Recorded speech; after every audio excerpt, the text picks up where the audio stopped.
દર્શક મિત્રો, કેમ છો બધા? મજામાં દર્શક મિત્રો મારી YouTube ચેનલ એટલે કે સરકારી માહિતી YouTube ચેનલમાં આપનું હાર્દિક સ્વાગત કરું છું મિત્રો આપણે ગુજરાત સરકાર દ્વારા કલ્યાણકારી યોજના વિશે એમાંથી એક યોજના એવી છે જે માનવ કલ્યાણ યોજના તરીકે ઓળખવામાં આવે છે મિત્રો.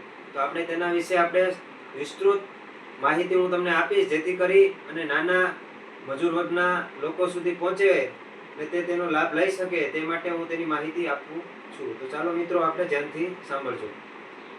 મિત્રો, માનવ કલ્યાણ યોજના એ ગુજરાત સરકાર અને કુટીર અને ગ્રામોદ્યોગ કમિશનર કચેરી દ્વારા ચલાવવામાં આવતી એક યોજના છે. મિત્રો, આ એક ખૂબ જ મહત્વપૂર્ણ યોજના છે. આ યોજનાનો મુખ્ય હેતુ આર્થિક રીતે નબળા વર્ગના લોકો, કારીગરો અને નાના મજૂરોને આત્મનિર્ભર બનાવવા માટે આ યોજના બહાર પાડવામાં આવેલી છે. મિત્રો, સરકારની આ યોજના હેઠળ નવો વ્યવસાય શરૂ કરવા માટે મફત ટૂલકીટ સાધનો આપે છે. મિત્રો, આ યોજનાના મુખ્ય લાભો શું છે તેને હું વિસ્તૃત તમને જણાવીશ. મિત્રો, આ યોજના હેઠળ અલગ 25 થી વધુ પ્રકારના નાના વ્યવસાયો માટે મફત સાધનો આપવામાં આવે છે.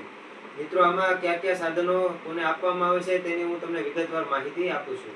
મિત્રો, કડિયા કામ, સેન્ટિંગ કામ, પછી દરજી કામ, બ્યુટી પાર્લર, મોચી કામ, પ્લમ્બર અને ઇલેક્ટ્રિશિયન કિટ, ધોબી કામ, સુથારી કામ, મોબાઈલ રિપેરિંગ, વાહન રિપેરિંગ, પાપડ બનાવટ, અથાણા બનાવટ અને ફેરી કરનાર માટે સાધનો આપવામાં આવે છે. મિત્રો, આની પાત્રતા અને માપદંડ, તો આ કોને લાભ મળી શકે છે અને તેની ઉંમર કેટલી હોય છે તેની પણ માહિતી હું તમને આપીશ. તો મિત્રો, ઉંમર મર્યાદા અરજદારની 18 થી 60 વર્ષની હોવી ફરજિયાત છે. મિત્રો, આવક મર્યાદા અરજદાર કુટુંબના વાર્ષિક આવક એટલે કે 6 લાખ સુધી હોવી જોઈએ. મિત્રો, ગ્રામ્ય વિસ્તાર એવા લાભાર્થીઓ જેમનો BPL સ્કોર 0 થી 16 ની વચ્ચે છે તેમને આવકના દાખલો આપવાની જરૂર નથી. મિત્રો, SC ST SC BC એટલે કે વિચરતી અને વિમુક્ત જાતિઓના કેટલાક ખાસ પછાત વર્ગો માટે આવક મર્યાદામાં છૂટછાટ મળે છે. મિત્રો, જરૂરી દસ્તાવેજો, તો આપણે અરજી ભરવા માટે કયા ડોક્યુમેન્ટ અને કયા દસ્તાવેજો જોઈએ છે તેની હું તમને વિગતવાર માહિતી આપું છું. મિત્રો, અરજી કરતી વખતે નીચે મુજબના ઓરિજિનલ નકલ સ્કેન કરી અને અપલોડ કરવાના રહેશે. તો મિત્રો, હું તમને કયા ડોક્યુમેન્ટ અપલોડ કરવાના રહેશે તેની હું તમને વિગત આપું છું. મિત્રો, આધાર કાર્ડ, રેશન કાર્ડ, પછી રહેઠાણનો પુરાવો અથવા વીજળી બિલ, ચૂંટણી કાર્ડ, લાયસન્સ, કોઈ પણ પૈકી એક વસ્તુ તમારે અપલોડ કરવાની રહેશે. મિત્રો, ત્યારબાદ જાતિ કે જ્ઞાતિનો દાખલો લાગુ પડતો હોય તો એ તમારે અપલોડ કરવાનો રહેશે.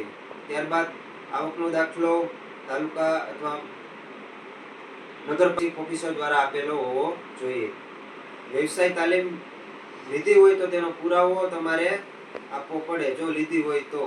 અને પાસપોર્ટ સાઇઝના 2 ફોટા અને સ્વ ઘોષણા પત્રક એટલે કે સેલ્ફ ડિક્લેરેશન ફોર્મ, આ તમારે એટલું સબમિટ કરવાનું રહેશે. અને કેવી રીતે અને ક્યાં અરજી કરવી તેની પણ હું તમને સંપૂર્ણ માહિતી વિગતવાર આપીશ. આ યોજનાનું ફોર્મ દર વર્ષે ઓનલાઈન બહાર પાડવામાં આવે છે. મિત્રો, લાભાર્થીએ ગુજરાત સરકાર દ્વારા સત્તાવાર ઈ-કુટીર પોર્ટલ પર જઈ અને ઓનલાઈન અરજી તમે કરી શકો છો. તમે જાતે મોબાઈલ દ્વારા ઈ-કુટીર પોર્ટલ ઉપર જઈ અને તમે જાતે જ અરજી પણ કરી શકો છો. મિત્રો, તો આ મારો વિડીયો તમને ગમ્યો હોય તો લાઈક, શેર અને સબસ્ક્રાઇબ કરવાનું ભૂલશો નહીં. અને મારી YouTube ચેનલનું નામ છે સરકારી માહિતી. જય માતાજી મિત્રો, નમસ્તે.